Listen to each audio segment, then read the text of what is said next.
Hi everyone, welcome to the linear programming series, and we are doing the graphical method. In the last video lecture we have done the bounded and unbounded graph problem. From this video we are starting our sentence based problem, और इस video के अंदर हम manufacturing problem देखेंगे and similarly we will also cover the diet problem and environment problem and so on. So let's start our video. So before to start the numerical okay of the LPP, first what we have to understood, जब भी हमें profit निकालना होगा question के अंदर सी over hair, हमें हमेशा क्या निकालना है, मैक्सिमम निकालना है. Because if you are seller और if you are owner of the company, आप क्या चाहोगे, आप अपना प्रॉफिट मैक्स टू मैक्स चाहोगे. ओके, सिमिलरली अगर हमें कॉस्ट निकालनी होगी then we have to find the minimum. Okay, हमारा ऑब्जेक्टिव फंक्शन क्या होगा, मिनिमाइज का बनेगा. Because if you are a buyer, आप क्या चाहोगे कि अगर आप कुछ चीज़ परचेज कर रहे हैं देन उसकी कॉस्ट क्या हो, मिनिमम टू मिनिमम हो. Okay, so cost will always be minimum. Similarly in the next to that, अगर आप क्वेश्चन में अवेलेबल या एट मोस्ट वर्ड गिवन हो तो हमेशा लेस देन इक्वल टू का साइन आएगा. What is the meaning of the at most here, that हमें पता है एट मोस्ट मीन ज़्यादा से ज़्यादा. ओके, ज़्यादा से ज़्यादा और उससे कम. अगर मैंने बोला आप एक क्लास के अंदर ज़्यादा से ज़्यादा 40 स्टूडेंट्स ही बैठ सकते हैं, तो इट मीन्स क्या है, ज़्यादा से ज़्यादा मैंने एक तो अपर लिमिट सेट कर दी 40 और 40 से कम, लेकिन 40 से ज़्यादा नहीं बैठ सकते. तो साइन क्या आएगा मेरे हमारा, that is less than equal to का साइन आएगा. अगर एटलीस्ट गिवन होगा, यानी एटलीस्ट मीन्स कम से कम, यानी एक क्लास के अंदर कम से कम 10 बच्चे तो बैठ ही सकते हैं, यानी मिनिमम 10 बच्चे तो बैठ सकते हैं और 10 से ज़्यादा भी बैठ सकते हैं. इसमें अपर लिमिट गिवन नहीं है, तो हमारा कौन सा साइन आएगा, हमारा साइन आएगा greater than equal to, because कम से कम और उससे ज़्यादा भी हो सकता है. तो in this way you have to remember कि कब क्या साइन आएगा और कब हमें मैक्सिमम निकालना है, कब हमें मिनिमाइज करना है. सो नेक्स्ट हम स्टार्ट करते हैं अपना क्वेश्चन रीड करना. एक फैक्ट्री है and it manufacture the screw A and screw B. Two type of screw वो मैन्युफैक्चर कर रही है, एंड दोनों स्क्रू को बनाने के लिए दो मशीन्स यूज होती है, that is automatic machine and hand operated machine. जो स्क्रू ए है वो how much take it time, it takes 4 minute on the automatic machine and 6 minute on the hand operated machine to get the screw A. Screw A को manufacture करने के लिए आपको 4 minute automatic machine and 6 minute आपको hand operated machine के लिए चाहिए. And similarly आपको स्क्रू बी मैन्युफैक्चर करने के लिए 6 मिनट आपको ऑटोमेटिक मशीन लेती है एंड 3 मिनट आपकी हैंड ऑपरेटेड मशीन लेती है to manufacture the screw B. Each machine is available. See over here, available word आपको गिवन है. अवेलेबल और एटमोस्ट दोनों का मतलब क्या है कि लेस देन इक्वल टू का साइन यूज होगा. For at the most, for at most भी आपको गिवन है 4 आवर्स अ डे, यानी दोनों मशीन आपकी ज़्यादा से ज़्यादा कब तक अवेलेबल है, 4 आवर्स के लिए अवेलेबल है. दोनों मशीनें आपकी मोस्टली आपकी 4 आवर्स के लिए अवेलेबल है एक दिन में. The manufacture can sell a packet of screw A at a profit of ₹7. यानी जब मैन्युफैक्चर इस स्क्रू ए के पैकेट को सेल करता है तो उसे ₹7 का प्रॉफिट होता है, और अगर वो स्क्रू बी का सेल करता है तो उसे ₹10 का प्रॉफिट होता है. हमें क्या करना है, assuming that he can sell all the screw he manufacture. हम एज्यूम करते हैं कि वो सारे स्क्रू सेल करता है एंड हाँ मतलब सारे स्क्रू के पैकेट को वो मैन्युफैक्चर जो है सेल करता है. How many packet of each type should the factory owner produce in a day to maximise his profit. यानी हमें बताना है कि वो फैक्ट्री का ऑनर किस तरीके से मैन्युफैक्चर करे, किस तरीके से प्रोड्यूस करे अपने स्क्रूज को, कि उसका प्रॉफिट क्या हो, मैक्सिमम हो. तो हमें क्या करना है, हमें इसकी एलपीपी बतानी है और हमें ग्राफिकली इसको दिखाना है. So let's start how to solve. तो फर्स्ट स्टेप के अंदर हमेशा हमारी टेबल बनती है. तो सी ओवर हेयर, ये आपको टेबल दिख रही होगी. तो इस टेबल को मैं समझाता हूँ, इसको हम कैसे फॉर्म करते हैं. तो देखिए, सबसे पहले आपको क्या गिवन है, दो टाइप के स्क्रू गिवन है, that is screw A and screw B. उसको हम क्या करेंगे, फर्स्ट कॉलम में फिल करेंगे, that is screw A and screw B. अब जब भी हम ग्राफ बनाते हैं तो एक उसमें एक्स एक्सिस होती है और एक उसमें वाई एक्सिस होती है। तो हमने क्या करा, जो ए स्क्रू है, ए स्क्रू को हम क्या कर रहे हैं, एक्स एक्सिस पे डिनोट करना चाह रहे हैं और बी को हम वाई से डिनोट करना चाह रहे हैं। तो ग्राफ के अंदर एक्स और वाई एक्सिस होते हैं, तो इसलिए हमने एक्स और वाई इन्हें एलोकेट कर दिया कि ए किस कहाँ जाएगा, एक्स पे, बी कहाँ जाएगा, वाई पे। तो देखिए, अब ये दोनों चीज़ें मैन्युफैक्चर जब होती हैं तो दो मशीन्स यूज होती है, that is automatic and hand operated. तो नेक्स्ट अब आपकी कॉलम बनेगा that is automatic machine and hand operated machine. HO means hand operated and this is the automatic machine. तो अब इसके अंदर आपको वैल्यूज फिल करनी है। अब देखिए, अगर ए को हम मैन्युफैक्चर करते हैं, अगर हमारा ए स्क्रू मैन्युफैक्चर होता है तो वो कितना टाइम लेता है ऑटोमेटिक मशीन में, इट टेक्स 4 मिनट। ओके, ये आप देख सकते हैं स्क्रू ए के लिए कितना वो टाइम ले रहा है, 4 मिनट। एंड 6 मिनट किस में ले रहा है वो, हैंड ऑपरेटेड मशीन में। 6 मिनट वो ले रहा है हैंड ऑपरेटेड मशीन में। सिमिलरली आप बी स्क्रू के लिए देखेंगे तो बी स्क्रू लेता है 6 minute on the automatic machine and 3 minute on the hand operated machine, that is 6 minute and this is the 3 minute in the hand operated machine। और जब फैक्ट्री ओनर सेल करता है तो उसको स्क्रू ए पर 7 rupees का प्रॉफिट होता है। ओके, और अगर बी सेल करता है तो उसे कितना प्रॉफिट होता है, 10 का। तो नेक्स्ट हम कॉलम बनाएंगे प्रॉफिट का, और उसके अंदर ये ए को जब सेल करते हो 7 रुपीज का प्रॉफिट होता है और अगर बी को सेल करता है तो 10 रुपीज का प्रॉफिट होता है। अब देखिए, दोनों मशीनें आपको कितने टाइम के लिए अवेलेबल है, जब आप ए स्क्रू मैन्युफैक्चर करेंगे तब भी आपको मशीन 4 आवर्स के लिए अवेलेबल है, और अगर आप बी स्क्रू मैन्युफैक्चर करते हैं तो भी आपकी मशीन कितनी अवेलेबल है, 4 आवर्स के लिए ही अवेलेबल है। तो ये देखिए, तो at most 4 hour, that is A screw को बनाने के लिए ऑटोमेटिक मशीन भी 4 आवर के लिए अवेलेबल है और हैंड ऑपरेटेड मशीन भी आपकी 4 आवर के लिए अवेलेबल है। अब देखिए 4 आवर, अब हमें क्या है, हम अगर अपना कॉलम देखें तो देखिए इसके अंदर यूनिट क्या चल रही है, मिनट की चल रही है और ये चल रही है आवर की। तो इस आवर को हम मिनट में कैसे कन्वर्ट करेंगे, अगर 1 आवर के अंदर 60 मिनट होते हैं तो 4 आवर के अंदर कितना मिनट हो जाएंगे, that is 4 into 60, that is 120 minute. Okay, तो हमें यूनिट्स का भी ध्यान रखना है। तो यही सेम चीज I have written over here, that is 4 into 60, that is 240 minute, that is 240 minute.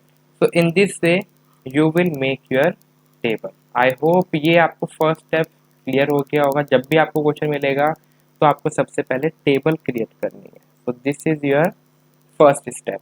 In the next step क्या करेंगे हम, दैट इज हमें अपना ऑब्जेक्टिव फंक्शन बनाना है and then after that we will make the constraint. तो जो भी ऑब्जेक्टिव फंक्शन बनेगा, जो आपकी राइट हैंड साइड पे लास्ट कॉलम बनेगी, ठीक है, तो उससे हम क्या बनाते हैं, अपना ऑब्जेक्टिव फंक्शन। तो दैट इज, ये क्या हो जाएगा, अब देखिए ये जो फर्स्ट रो चल रही है ये मेरी एक्स की है और सेकंड रो जो है वो वाई की है। तो 7 के साथ हम क्या कर देंगे, अब हम अपना ऑब्जेक्टिव फंक्शन बनाएंगे। तो this is my objective function. हमें प्रॉफिट बताना है, कैसा, क्वेश्चन में गिवन है, दैट इज मैक्सिमाइज। तो maximise, this is my objective function. ये कैसे बनेगा, that is z is equals to 7x plus 10y, इसको प्लस कर देंगे और इनके साथ x एंड y लगा देंगे। So this will be your objective function, जो भी आपकी राइट हैंड साइड पे कॉलम बनेगा। अब now we will make the constraint. Constraint भी कैसे देखेंगे हम, कॉलम वाइज देखेंगे। पहले ऑटोमेटिक मशीन का देखेंगे। ऑटोमेटिक मशीन में क्या होगा, दैट इज 4x 6y। तो 4x प्लस 6y क्या है, एटमोस्ट है। At most means less than equal to sign. तो दैट इज वाई हम इधर क्या करेंगे, लेस देन इक्वल टू का साइन लगाएंगे एंड यूनिट क्या रहेगी, मिनट की, तो लिखेंगे 240। तो 4x plus 6y is less than equal to 240। Similarly hand operated machine के लिए देखेंगे तो 6x प्लस 3y हो जाएगा। 6x plus 3y is less than equal to 240, क्योंकि क्या है, एट मोस्ट आपको गिवन है। ओके, सो आई होप आपको चीज़ें समझ में आ रही होगी। That is 4x plus 6y is equal 240 and second constant आपका बनेगा that is 2x plus 3y is less than equal to 120 120 no it's yes it's a 6x plus 3y yes 6x plus 3y less than equal to 240। अब ये जो मैंने second में क्या करा है, मैंने इसको सिंप्लीफाई कर दिया, यानी इधर से मैंने ऊपर वाली इक्वेशन में से मैंने 2 कॉमन ले लिया, या आप कह सकते हैं कि 4x plus 6y is equal to 240 अगर है, इसको मैं 2 से डिवाइड कर सकता हूँ दोनों साइड को। तो अगर मैं राइट हैंड साइड को 2 से डिवाइड करूँगा तो क्या हो जाएगा, दैट इज 2 2 2। तो आपको क्या मिल जाएगा, that is 2x plus 3y is equals to 120। तो मैंने क्या करा, इस फर्स्ट इक्वेशन से मैंने 2 कॉमन ले लिया, तो 2x plus 3y is equals to 120। Similarly second equation में आप देख सकते हैं आप 3 कॉमन ले सकते हैं। जब 3 कॉमन ले लोगे तो ये हो जाएगा 2, this will become 1 and this will become 80। तो आपको इधर से 3 कॉमन लेके आपको मिल जाएगा that is 2x plus 6y is less than equal to 80। अब दो हमें नॉन नेगेटिव रिस्ट्रिक्शंस भी गिवन होती है एलपीपी के अंदर। ये आपको पता है कि आपके जो वेरिएबल्स होते हैं वो क्या होते हैं, ग्रेटर देन इक्वल टू में होते हैं, that is x and y is greater than equals to 0। I hope इधर तक आपको चीज़ें क्लियर होंगी। नाउ हम क्या करते हैं, this is my second step, this is my second step is over. अब हम क्या करते हैं, अपना ग्राफ बनाएंगे। टू मेक अ ग्राफ हमें क्या पता होना चाहिए, हमें अपने कोऑर्डिनेट्स पता होने चाहिए। तो हमें दो इक्वेशन मिली है, this is my first equation okay and this is my second equation. तो फर्स्ट इक्वेशन के अंदर ग्राफ कैसे बनाएंगे, अगर हम पॉइंट लेट करेंगे, this we have already done in the linear that is the linear equation in 2 variables. कैसे करते हैं, एक बार हम x को एज्यूम करते हैं कि अगर मेरा x 0 है, अगर x 0 है तो मेरा y क्या आएगा, तो योर y विल बी इस less than equal to sign को हम भूल जाएंगे, तो y will be 120 divided by 3 that is 40। तो आपको पहला कोऑर्डिनेट मिल गया दैट इज 0,40। जब आपने x 0 लिया तो आपको y क्या मिला, 40। सिमिलरली एक बार आप y 0 ले लेंगे, अगर y 0 ले लोगे तो आपको क्या मिल जाएगा, x आपको मिल जाएगा that is 120 divided bye 2 that is 60। Okay, I hope इधर से आपको चीज़ें क्लियर होंगी। मैंने कहा अगर आप एक बार y 0 ले लोगे तो ये हो जाएगा that is 2x plus 0 is equal to 120। From here you will get x is equal to 120 upon 2 that is 60। Okay, so in this way हम अपने कोऑर्डिनेट्स निकालेंगे। Similarly for the second equation, एक बार मैंने x 0 ले लिया तो मेरा y क्या हो जाएगा, इधर से डायरेक्ट 80 हो जाएगा, एंड एक बार अगर y 0 ले लूँगा तो x क्या हो जाएगा मेरा, दैट इज 40। सेकंड कोऑर्डिनेट मेरा हो जाएगा 40,0। 0 हम इसलिए ले लेते हैं इनिशियली बिकॉज 0 से calculation becomes easy, that's why we take the 0। Okay, if you take the another point, अगर आप x को 1 लो 2 लो कुछ भी ले सकते हैं, तो आपको similarly accordingly you will get your graph and coordinate. Okay, graph तो हर चीज के लिए आपका सेम ही बनेगा। तो now in the third step we will plot the graph. This is my third step, so I am writing over here, so this is the third step which you have to remember. तो आप देखिए पहला coordinate आपको क्या मिला, that is 0,40 and 60,0। तो 0,40 कहाँ आएगा, आपका y एक्सिस पे आएगा। ओके, तो y एक्सिस पे x 0 होता है दैट इज 0,40 एंड देन 60,0 आपका ये रहा। तो जब आप इनको ज्वाइन कर देंगे, similarly you will get your line graph.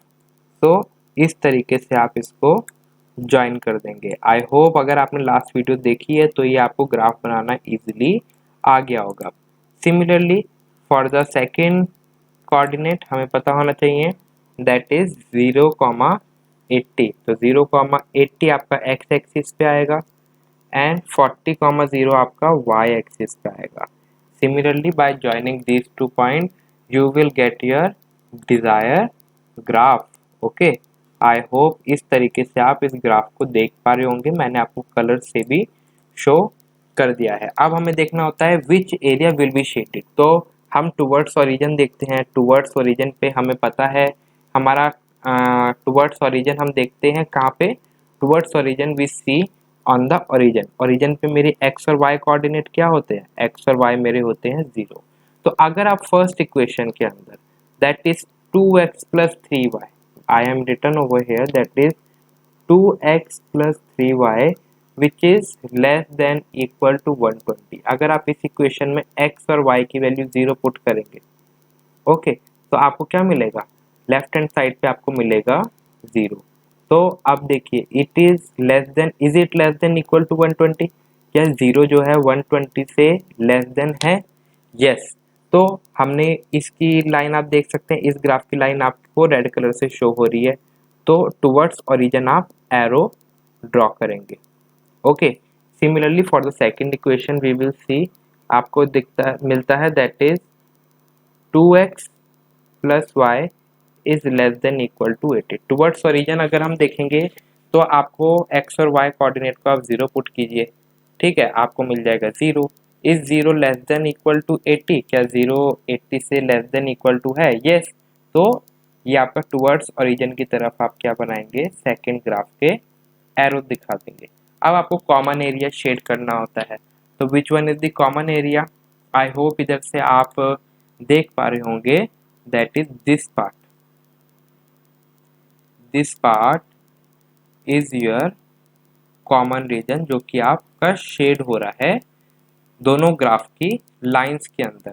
और अगर आप बाकी के दो नॉन नेगेटिव कंस्ट्रेंट्स भी अगर आप देखना चाहें, ये आपको गिवन है that is x is greater then 0, x is greater then 0 means ये राइट हैंड साइड पे portion, and y is greater then 0 means ये अपवर्ड, ओके, x एक्सिस पे अपवर्ड ग्राफ बनेंगे, तो भी आपका क्या होगा, यही एरिया आपका शेडेड होगा।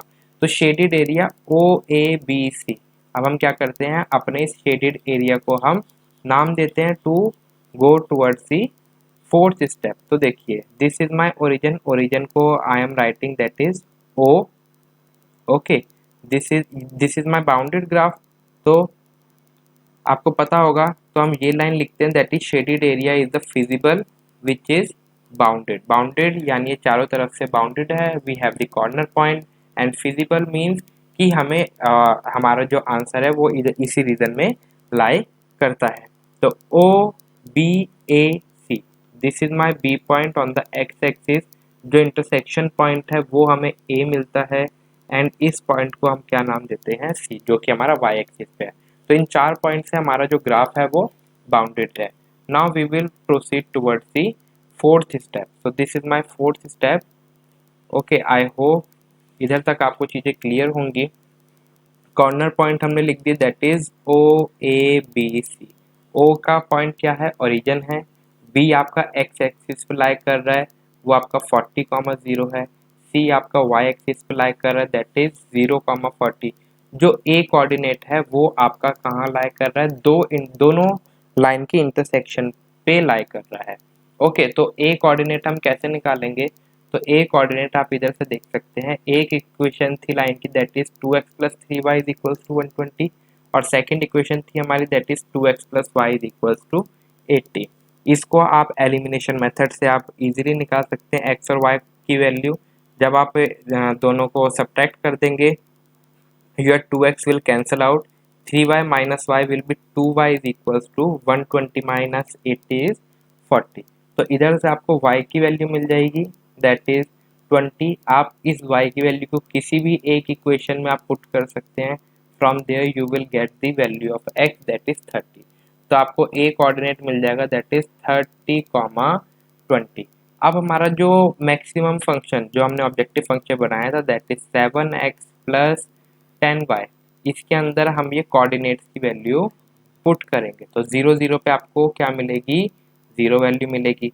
अगर आप x को 40 पुट करेंगे, ठीक है, 10y आपका कैंसिल हो जाएगा बिकॉज y हमारा 0 है b कोऑर्डिनेट के अंदर। ओके, तो अगर आप x को 40 पुट करेंगे तो यू विल गेट 280। सिमिलरली अगर आप a कोऑर्डिनेट पे निकालेंगे, आपको x को पुट करना पड़ेगा that is 7x plus 10y। x की वैल्यू a कोऑर्डिनेट पे, x है मेरा 30 एंड y है मेरा 20, so that is 7 minus 30 plus 10 into 20. After solving this you will get 410. And similarly C coordinate पे आपको 0 और 40 वैल्यू रखनी है x और y की, so from here you will get the 400. अब इसमें से हमें मैक्सिमम वैल्यू पूछी थी, हमें क्या करना है, प्रॉफिट मैक्सिमम करना है, तो मैक्सिमम वैल्यू इज 410. कब, जब आपका कोऑर्डिनेट a है और उस a कोऑर्डिनेट पे क्या है 30,20 वैल्यू है, तो यही we will write over here, that is maximum that is 410 at point a, that is 30,20. अब ये 30,20 आपको क्या सिग्निफाई कर रहा है, 30,20 हमने ऊपर ही बताया था कि x एक्सिस पे हमारा कौन सा लाई करेगा, दैट इज स्क्रू a, और 20 पे यानी y एक्सिस पे हमारा b स्क्रू लाई करेगा. इट मीन्स अगर मैन्युफैक्चरर क्या करता है कि 30 स्क्रू बनाता है a के, ओके, और 20 स्क्रू बनाता है बी के, मैन्युफैक्चर करता है एक दिन में, तो उसे प्रॉफिट क्या होगा, मैक्सिमम होगा. So I hope you understand till over here कि किस तरीके से हमने एग्जांपल 1 सॉल्व करा है. Similarly we will proceed for the next example in the next video, and I hope you understand what is the example and understand the solution, that how we solve. So if you like this video, please like, subscribe and share, and keep tuned by clicking the bell icon.